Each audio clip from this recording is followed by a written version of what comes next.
Hello everyone. Welcome to ISO MVR CanCon 2024. Today, the guest of the day is Dr. Rasitha. He's a surgical oncologist and an expert in peritoneal surface malignancies from Sri Lanka. Welcome, sir. Welcome to ISO MVR CanCon 2024. Yeah, thank you very much to have me here and for the invitation. And it's a great pleasure to come to Calicut. And this is my second visit here. And last year I came to work with you for a couple of days, and I had a lot of experience with you, and especially Dr. Dilip Damodaran. And in fact, we invited him for a live operative workshop back in Sri Lanka last month. And we did a very successful operation, and the patient is doing quite well, really well. And so this connection between Sri Lanka and especially MER Cancer Center is growing. So it's pleasure to be here. There's a bond between both our countries. Yeah. If you take the historical and the ethnic background of our people. So, can you tell us about the inception and the program of peritoneal surface malignancy in Sri Lanka? Yeah, of course. I mean, it was started way back in 2018. One of my good colleagues, Dr. Jamal Ariratna, he got trained in Christie, one of the centers in the UK, and he got hands-on experience on peritoneal carcinomatosis, and he's the one who introduced HIPEC to Sri Lanka. And then after he left the unit, I had to take over with one of my other colleagues, Dr. Dilip Mahaliyana, and we have done about 60 cases so far.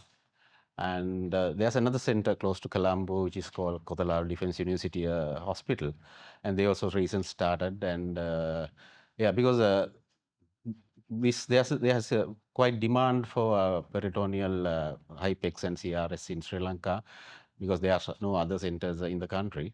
So it's growing, and we are learning a lot from the rest of the world. And we had a couple of my colleagues who went and got experience in Basingstoke, and that made me to find a place to get a bit of experience in CRS and HIPEC.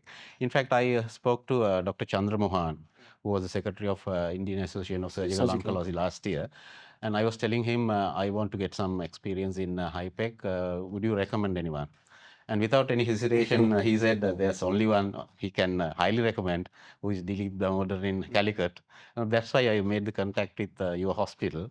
And in fact, the experience that I got here with I mean, though I stayed only short period, which made me, thinking differently. Especially, I have to thank Dr. Deepa, the intensivist, and she was so generous to share your perioperative protocol, which is so effective, which I implemented once I get back. And so I got a lot of insight from your institution, which made us to carry on with our program. Talking about that, shouldn't we collaborate more? That is in the future. Of course, that's the way forward.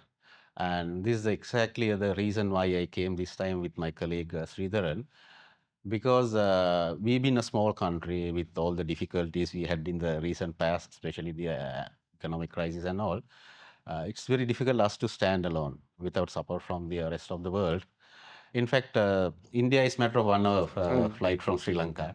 And as you said, there are so many similarities of us. Okay. Even we look same, and we will go outside the geography and the trees and everything is exactly like what we find in Sri Lanka, Right. even the food. Right. So it's like I don't feel any difference, Right. Sri Lanka and especially Kerala. So of course we should develop this collaboration where trainees or the young surgeons from Sri Lanka, because you are doing a lot of numbers here, and facilities wise much better than our setup. So they need to come here and get trained, and more than training, they have to get the insight. So once you go to a center where things are done in differently, you get the insight. That insight makes you to change your practice. So definitely, that's one of the major expectations of my visit here. In fact, I got a lot of contacts with Indian surgeons from different part of the India, as well as some foreign surgeons as well. So we are, in fact, I met your medical director and head of department. So we have already laid some foundation stones for the future collaboration. Collaboration. So I presume that there is MOU signing between both the Yeah, of course, institutes, that's the right? plan. In fact, speaking to the head of department, because I'm involving in the College of Oncologist activities as well in back home. So I can be a messenger to have a link between College of Oncologists, College of and Indian Indian ISO. And we have already talked about that, and this is probably going to work in near future. I think two centers, you have right now two centers, HIPEC centers in Sri Lanka, but the population of Sri Lanka is about 2 crore. Yeah, 2 crore. So I think that is not enough to cater to the entire population. Yeah, what we need is I mean, rather than increasing the number of centers, we need to increase the quality. And the surgeons need to get trained. And it's a complex operation. It's not only the surgeon's job. There should be a team. Right.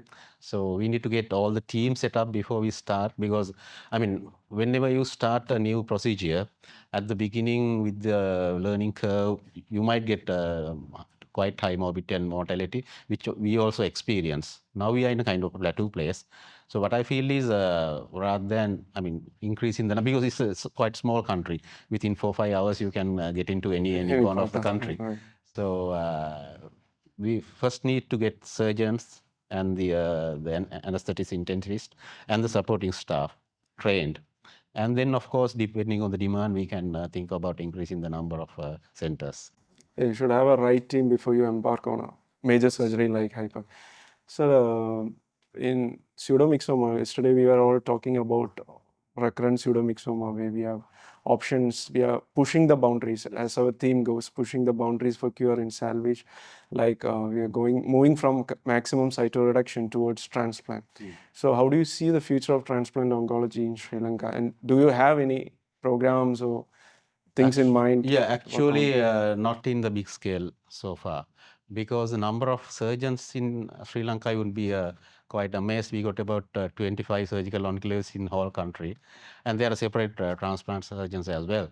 And this needs a bit of advancement of the centers, and then the training, and especially the supporting, for example, immunosuppressions, and we need to have all the other supporting staff and structure developed. So far, I would say we are not in a position to go up to that level. Only now we are exhaling on the CRS and HIPEC. So once we get there, of course, that would be the next option. In fact, this collaboration would probably help us to do so. We can get experts from India and from the other countries, and then we can think about that in not in right now. And it's a very the pleasure is mine to host Dr. Rasitha. He's a very senior colleague and is a very good friend of mine also.